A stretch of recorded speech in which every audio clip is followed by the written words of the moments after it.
Hello, I'm Melanie Lombard from the Department of Urban Studies and Planning at the University of Sheffield. Along with my fellow principal investigators, Dr. Carlos Tovar at the Department of Communications and Language, the Universidad Javeriana in Cali, and Professor Fiona Anciano from the Department of Politics at the University of Western Cape, we're going to briefly present research on which we're currently collaborating. Our project, funded by the Urban Studies Foundation, explores the role of community-based organisations in pandemic response in low-income neighbourhoods through comparative research in Cali, Colombia, and Cape Town, South Africa. In this brief presentation, I will introduce the research aims and the core concept of social infrastructure, under which we explore practices related to food, care, and digital inclusion. Here we're going to focus on food. We'll then introduce preliminary findings under the theme of food, with Carlos highlighting findings from Cali and Fiona from Cape Town. We'll conclude by highlighting the questions we would like you to consider for the panel discussion at the DSA conference.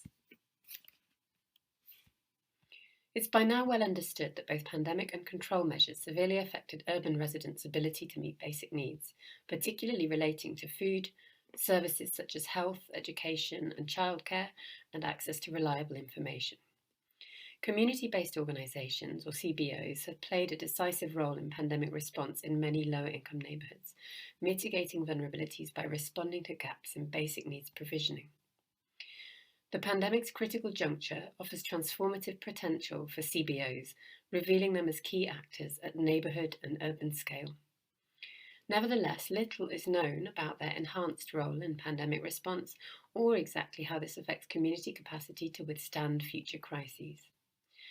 Our research therefore explores the question, to what extent can the social infrastructure provided by community-based organisations' pandemic response support new understandings of community resilience in cities? We explore this through a focus on social infrastructure in different low-income neighbourhoods in Colombia and South Africa, including in Cali, Maroquindos and Charco Azul in the Agua Blanca district on the left-hand side of the slide, and in Cape Town, Imizano Yetu and Sisigu House in the Woodstock neighbourhood, seen here on the right-hand side of the slide. So what do we mean by social infrastructure? The concept of social infrastructure derives from debates on everyday life in marginalised contexts, particularly in the Global South. Beyond social capital and collective action, social infrastructure responds to situations where, in the relative absence of key provisions from the state, such as basic welfare, social services and infrastructure, residents cope with the challenges of life in the city and seek to improve their conditions through the development of infrastructures and practices of different sorts. We find this lens particularly helpful as it facilitates exploring connections between people and things in socio-material relations that sustain urban life. While its form and content vary according to context, it relates to practices and conditions which are vital forms of life support and the ways in which they interact and mutually shape each other. So using this lens, we explore how CBOs in two highly unequal cities, Cali and Cape Town, have addressed needs relating to food, care, and digital inclusion, which are globally relevant in pandemic and other crisis response. These three spheres highlight socio-material relations wherein people as infrastructure mesh with material and spatial elements to produce practices such as allotments, food parcels, care packages, phones, use of charging stations for small appliances, and so on. In low-income neighbourhoods, these practices are also shaped by urban conditions such as overcrowding, inadequate public space, and poor quality services. We apply this lens to capture CBO's innovative and contextualised responses to gaps in basic needs provisions in low-income neighbourhoods during the pandemic, with a specific focus on food, care, and digital inclusion. Here we explore the first of these dimensions, food. Food is recognised as a human right, linked to the right to life and dignity. However, in 2020, more than 700 million people went hungry. Due to the impact of the pandemic on health and socioeconomic effects, the food security and nutritional status of the most vulnerable population groups are likely to deteriorate further. Food has been one of the primary areas for solidarity and grassroots activism during the pandemic, including food donations, delivery, and community kitchens. Beyond food security, which relates to the ability of food, this may suggest food sovereignty, relating to communities' control over food access, production, and distribution, or meanwhile food commoning, which focuses on alternative forms of access, use value, and resources for food, often through local political allegiances. In the rest of this presentation, Carlos and Fiona present preliminary findings from Cali and Cape Town based on initial individual and group interviews and meetings with collaborating community-based organizations in the neighborhoods mentioned earlier. El distrito de Agua Blanca is an impoverished sector in Cali, Colombia. It originated through migratory processes from rural areas of the Colombian Pacific and other territories that were victims of the armed conflict. Three social historical processes took place in Agua Blanca between 2016 and 2022. The first was the peace agreement between the national government and the Revolutionary Armed Forces of Colombia. 2016 was remembered as a year of hope by the communities of popular neighborhoods. The second event was the pandemic. The lockdown had negative effect on the local economy. It was the motivation for the national strike 2021, the third significant event. The following ideas are some reflections made with social leaders about the food shortage. Firstly, leaders commented that civil society participated through donation of food and provisions, facilitated by locally embedded organizations. However, the difficulties in the articulation between state agencies and their territories caused problems with food distribution due to delays in procedures for food distribution. Secondly, communities address shortage by sending children and young people back to their rural territories of origin, despite the fact that these contexts are affected by the armed conflict. Meanwhile, other families opted to return to ancestral culinary practices to cook more with less. The best example was the improvised kitchens for the distribution of food, called ollas comunitarias.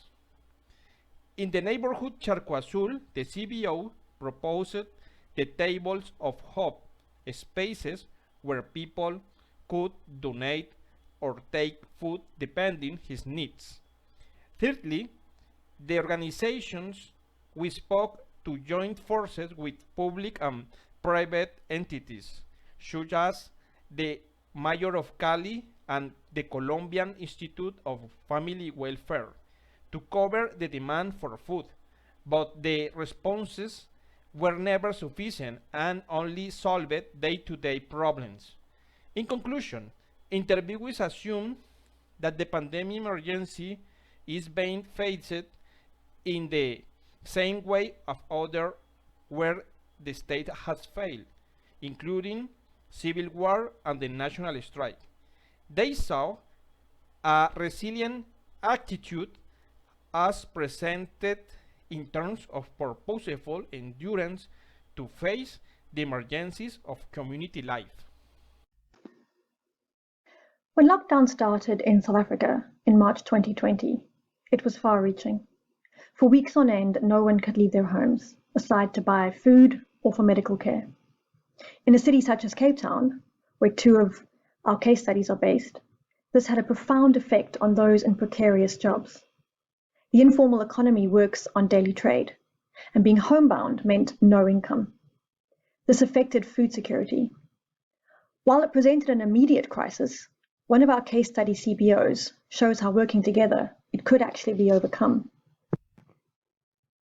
The case study we are going to look at in the city of Cape Town is called Reclaim the City. Now, Reclaim the City started out through occupying previously owned state land. For example, there is a building called Sissy Ghoul House that used to be a hospital. Now, dozens of residents, families, occupied that building many years prior to lockdown and COVID. Let's look at one of those residents. Let's take Natalie, for example. She lives in occupied Sissy Ghoul House. She's a baker by trade, but she also cooks soup for the occupation.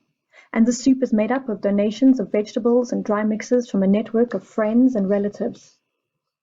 Natalie had been making soup for the occupation long before lockdown, but when lockdown hit, her cooking was needed more than ever. So the precarity and the occupation in Woodstock, despite its challenges, had actually nurtured relationships of reciprocity over time. Bartering and the sharing of goods and services had long been the mode of operation there, and it spoke to the values of their greater project, a project that looks at fighting against spatial segregation as a unified, self-empowered and self-sustained collective. So when COVID-19 started to spread, the response of the occupation, like many other CBOs and NGOs in the city, was similarly communally minded. We have, in fact, seen other organizations that we are researching, like youth movements or a Cape Town-wide organization called CAN, Community Action Network. A CAN, for example, linked those in informal settlements to wealthy areas through pre-existing networks and was able to provide food security and care-based products over many months of the pandemic. So in this way, the crisis over food security was averted. But I think it's important to remember that these acts of communal support are not the full story of the CBO experience during lockdown. In a city that is as unequal and as spatially segregated as Cape Town, it is crucial to acknowledge and engage with the power structures in which these CBOs are situated. And most importantly, we must not romanticize survival amidst adversity. We highlight 3 questions that we would like to raise for potential discussion at the DSA session. Namely, firstly, what can these experiences from Kylie and Cape Town tell us about urban food practices as pandemic social infrastructure and pandemic response more broadly? Secondly, are the concepts of food security, sovereignty, and commoning helpful to understand these practices? And thirdly, how important are contextualized social and material aspects in shaping such responses? We look forward to discussing these questions and more at the session.